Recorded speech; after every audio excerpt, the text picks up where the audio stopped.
أعوذ بالله من الشيطان الرجيم. الله الكبير. بسم الله الرحمن الرحيم. الحمد لله رب العالمين الرحمن الرحيم مالك يوم الدين. إياك نعبد وإياك نستعين. اهدنا الصراط المستقيم صراط الذين أنعمت عليهم غير المغضوب عليهم ولا الضالين. الله الكبير.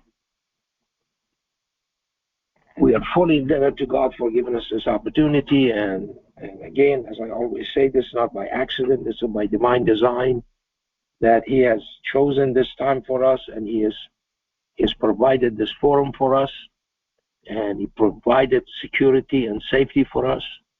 And so all of the good things that makes us capable of doing this and functioning within this environment, He has provided for us. So we are absolutely indebted to Him, and absolutely thankful and grateful to Him for giving us this blessing that we have today. And again, this is not by accident. This is by divine design and providence. And so what we have to do is we have to praise Him and glorify Him and worship Him alone, and give all the credits where the credits are due. And it's only due to God and no one else. So we have to make sure that we understand it, and so practice to the limit that we can possibly can. We are humans, and we fail sometimes. Most of the time, we fail, and we have to ask God to help us to overcome this weaknesses that we have, and acknowledge God for what He does for us. So again, gratefulness and appreciativeness is a godlike quality, and we have to follow His path. And that's the only way we can get close to Him and be just and fair servant of God. So today what I want to talk to you about is exactly that. Okay. So mechanisms of worship.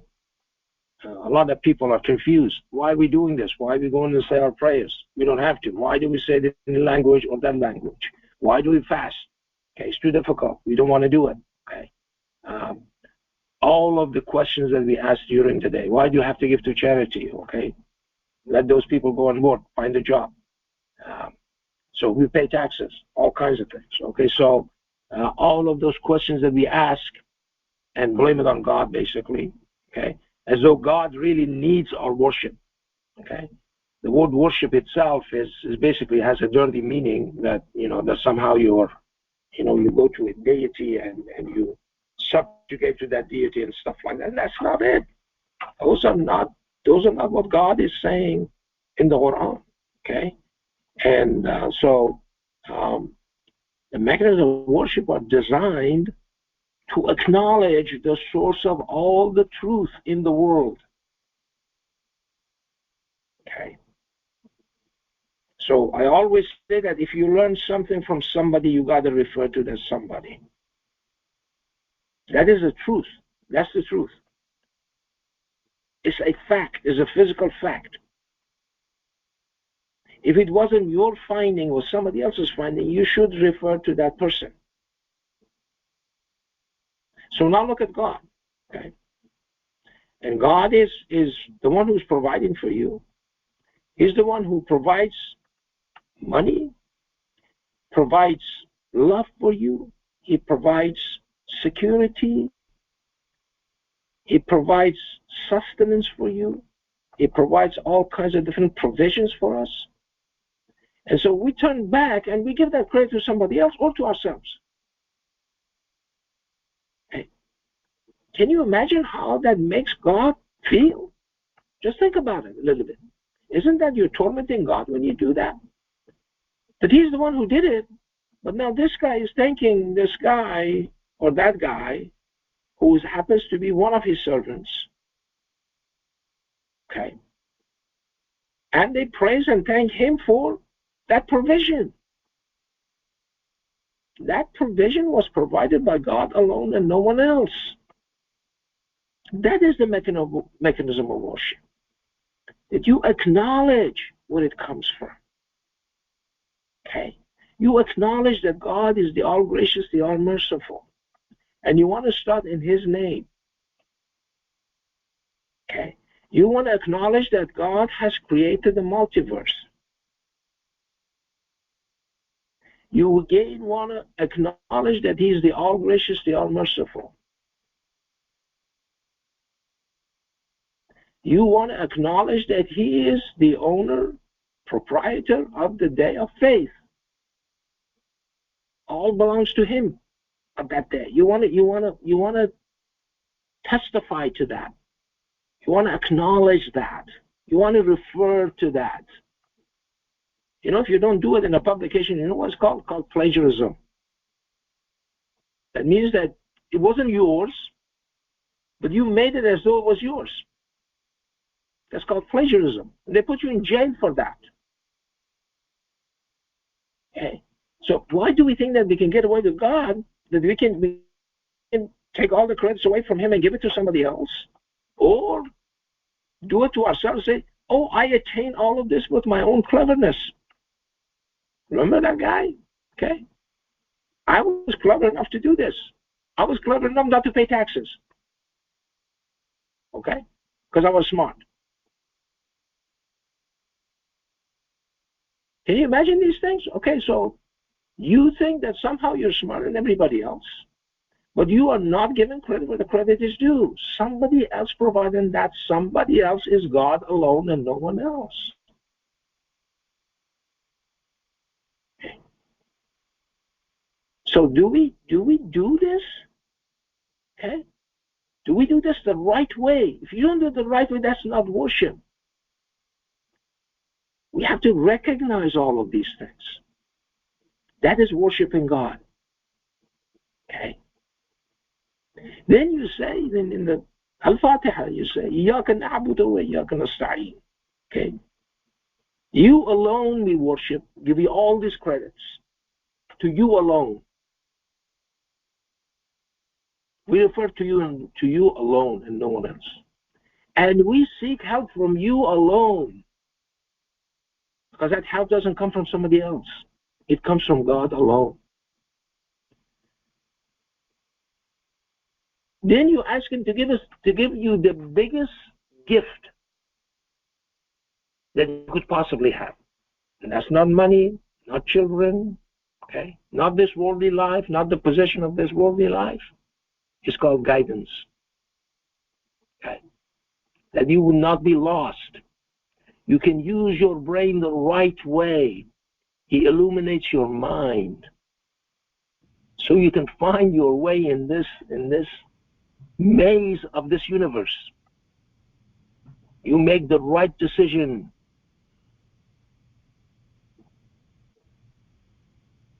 Okay. So that's what that word ihdina as-sirat al-mustaqim is. Okay. And then we ask Him, which mustaqim, which is the sirat al-mustaqim? Okay. This is the path of those whom you blessed. Okay.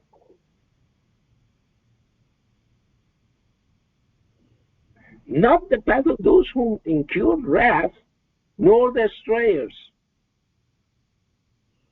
Okay. Please show us the right path. Remember in chapter 16? Okay. وَعَلَى اللَّهِ قَصْدُ السَّبِيلِ وَمِنْهَا جَائِرٌ. Okay. And God is the one who shows the paths. And some of them are the wrong ones. We don't want those wrong ones. We want the ones that are correct. And we know who the source of that is, God alone, and no one else. So we testify to that. We acknowledge that. That is the mechanism of worship. And so, when we do our prayers right now, what are we doing? We're acknowledging all of these facts. Okay, so I want to go to chapter 27, verse 60. Okay. And God says, who is the one who created the vacuum and matter and send down for you water from the sky, and we grew with it orchards with natural beauty.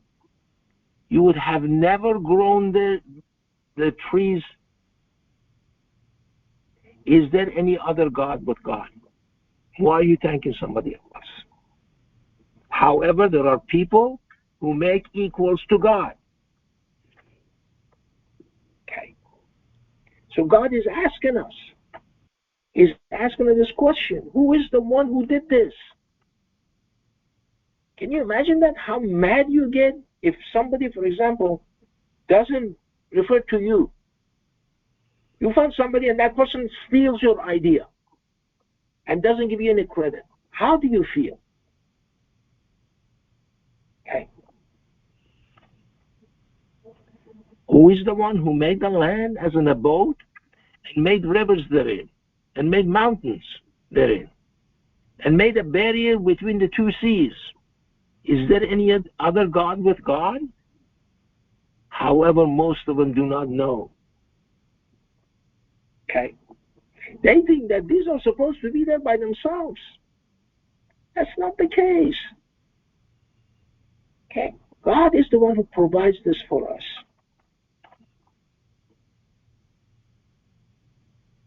Now this case comes, okay?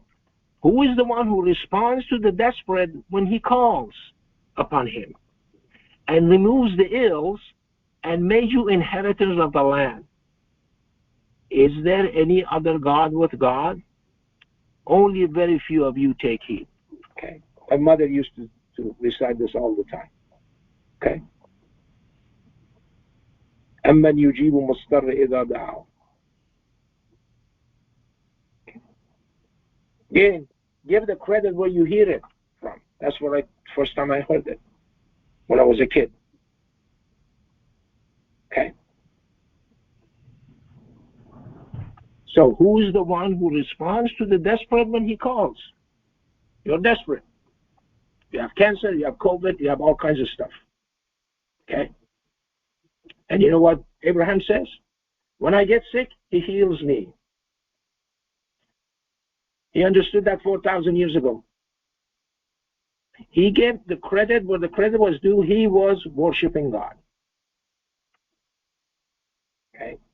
Some people go as far as that, oh, God thrives on worship. That they need it, that God needs worship. He can't exist without worship. If you don't worship him, he can't exist. Go this far. Come on, guys. Okay. See what God is saying to us. See? Who is the one who guides you in the darkness of the land and the sea? And who is the one who sends the wind from his readily available mercy as good news? Is there any other God with God? God keeps repeating this. Why are you thanking some other entity?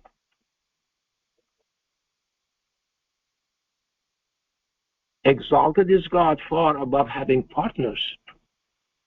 Okay. Then, who is the one who initiates creation, then repeats it? And who is the one who provides for you from the vacuum and matter? Is there any other God beside God? Say, present your proof if you're truthful. Those people are going to be questioned on the day of judgment. The people who thanked other entities or associated somebody else with God or something with God, including their own brain and cleverness. Okay.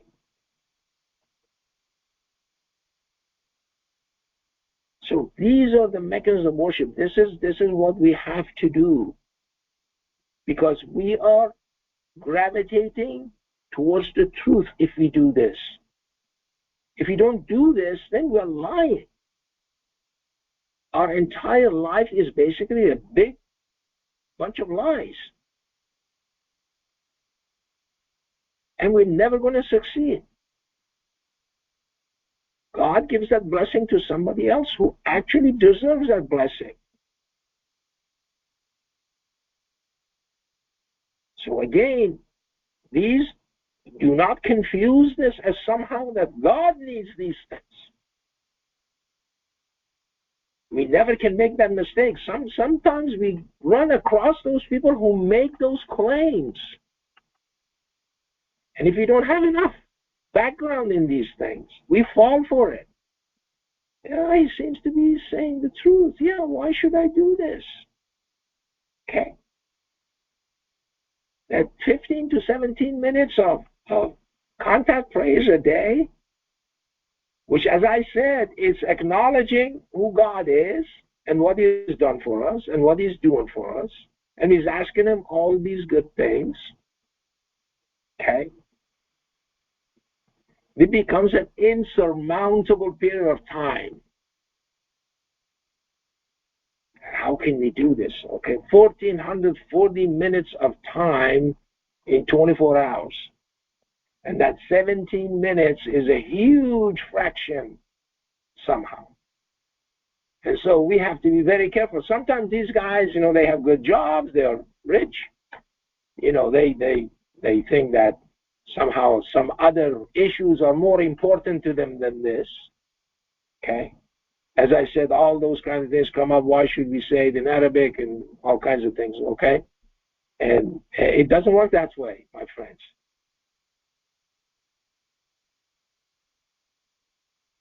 Gravitate towards the truth. If you don't do that, you're a liar. And so we just went through these 5 verses, 6 verses, I think. 5 verses. That God is questioning. Okay? Who is the one who does this? Think about it.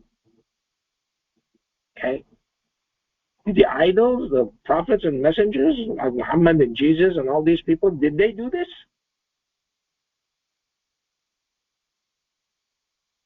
Were they the ones who initiate creation of the pizza? Are they the ones who did it? I mean, this is amazing. Is there? Then God keeps asking that. Okay, is there any other God with God? Are they gods beside God? Is that what you're looking for? Is that what you're giving credit to those people? So today now we have a completely different view, a completely different paradigm of why we are doing these things. And so it makes more sense to us than just some kind of duty and some kind of ritual. There's a lot of people believe in. And then they make up all kinds of things. Well, what about if I put water over here? Is it okay or not okay? Okay, those kind of questions come up. Okay? That's what they think, that somehow God is sitting up there with some kind of whip or some kind of switch. And if you don't do that, bang, here you go. Right? Then the whole thing devolves into those kind of arguments. Okay? And it becomes a religion of superstitions and all kinds of things. Because people don't know why they're doing this, because when they said to God, Ihdina as-sirat al-mustaqim, okay, they really didn't mean it. They didn't pay attention. They saw there's a burden on them. Okay, those few seconds reciting that verse seemed like a burden to them. They didn't want to do it, and that's the results of that kind of action and that kind of lifestyle. Okay, I'm going to stop here and we'll finish this unit.